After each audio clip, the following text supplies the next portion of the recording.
Well, the presidential candidates now entering the final stretch with just over a week left until Election Day. The Keystone State remains key to victory for the White House. And Donald Trump will be in Allentown tomorrow after Kamala Harris. She was here in Philly yesterday. And tonight, the Harris campaign's When We Vote, We Win concert series comes to Philadelphia's. Ross DeMattei joining us live outside of Temple's Liacouras Center. And Ross, they have some big names tonight. We have former President Obama and also Bruce Springsteen.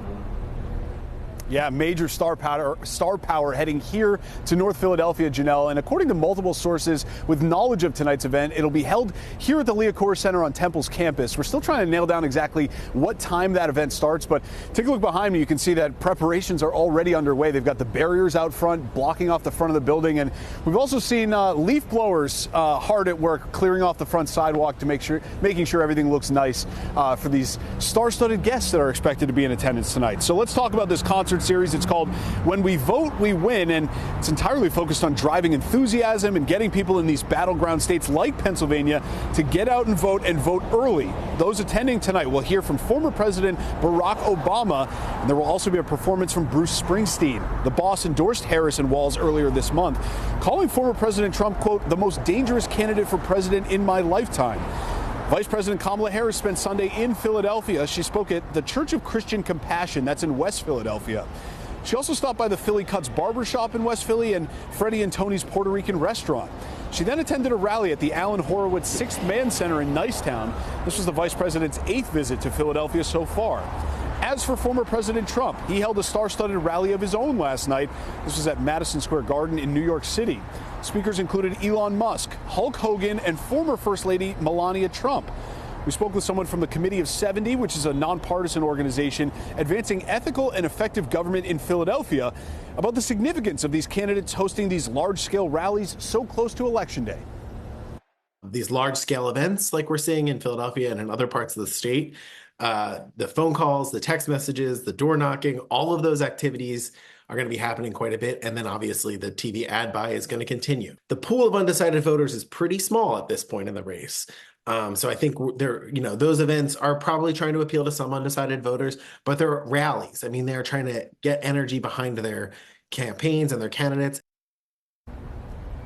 So both candidates still fighting for every undecided vote. As for tonight's event, again, still no word on exactly what time it starts, but we do know that according to a senior official with the Harris campaign, more of these concert/campaign events will be announced in the coming days. Jim and Janelle, back to you. Thank you, Ross, for that update. Appreciate it. Meanwhile, the FBI and Pennsylvania State Police are investigating after the Montgomery County GOP headquarters received a bomb threat Saturday morning. The threat forced the building to close early for the day. Officials say the headquarters in Blue Bell received a phone call just after 11 a.m. from someone who police say communicated an angry, profanity-laced bomb threat.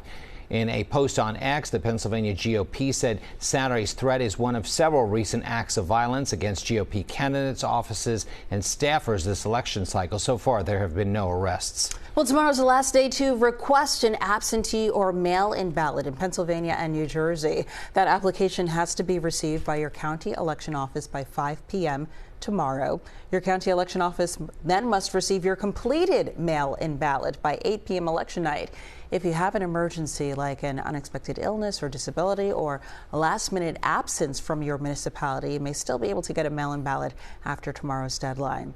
Early voting now underway in Pennsylvania, Delaware, and New Jersey, and lines were long at polling locations like this one. This is in Kent County, Delaware, over the weekend. There are about 20 polling locations open for early voters in the first state, and voters like Mike Lenigan was one of the people who waited in line to cast his ballot. I think this country is at a turning point. We're at a point where we're either going to go far left or really far right. Don't care whether you're voting Democrat or Republican, but you need to vote. If you don't vote, you can't gripe.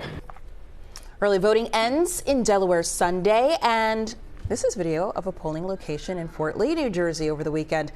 If you vote in the Garden State, you have until tomorrow you have to cast your early ballots from now until Sunday. And stay with us as America decides. You can learn more about the candidates and see all of those voting deadlines to make sure your vote counts. Just head over to our website, cbsphiladelphia.com.